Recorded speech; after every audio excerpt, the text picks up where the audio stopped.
Assalamualaikum warahmatullahi wabarakatuh. Kami ingin membahas tentang pertumbuhan ekonomi era Presiden Jokowi.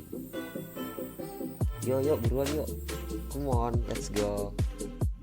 Yang pertama, pertumbuhan ekonomi stagnan di 5%. Selama 5 tahun kepemimpinan Presiden Jokowi, pertumbuhan ekonomi tidak pernah bergerak di atas 5%. Capaian pertumbuhan ekonomi tertinggi justru dicapai pada tahun 2018. Ingin tahu? Yang sebesar 5,17%. Bagaimana dengan tahun lainnya? Bagaimana? Pada 2015, ekonomi Indonesia tumbuh 4,88%. 2016 sebesar 5,03%. Lalu 2017 naik tipis 5,07%. Kemudian di atas 2018 naik cukup tinggi menjadi 5,17%. Dan terakhir 5,2%. Yang kedua, ekonomi Indonesia di kuartal 4 masih cukup baik dibandingkan negara lain. Meski capaian pertumbuhan ekonomi jalan di tempat, pertumbuhan 5% sudah cukup baik. Jika membandingkan capaian pada kuartal 4, pertumbuhannya lebih baik dibanding Amerika Serikat yang hanya 2,3%, Singapura 0,8%, hingga Korea Selatan yang sebesar 2,2%.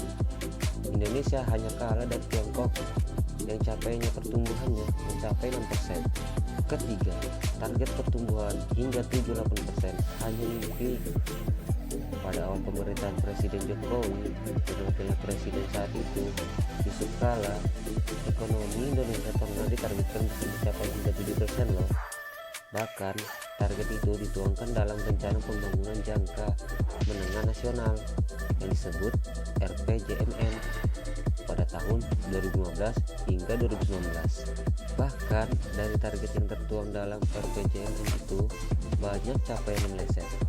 Kok bisa?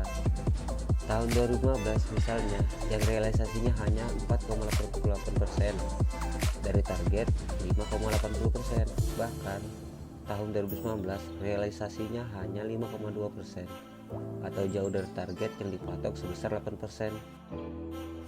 Dengan berbagai kebijakan, pertumbuhan ekonomi diperkirakan meningkat tajam sejak 2016 menjadi 7,1% pada tahun 2017 dan terus meningkat pada tahun 2018 dan 2019 masing-masing sebesar 7,5% dan 8,0%. Dan itulah penjelasan pertumbuhan ekonomi di era Jokowi. Terima kasih. Jangan lupa subscribe, itu gratis. Bye bye.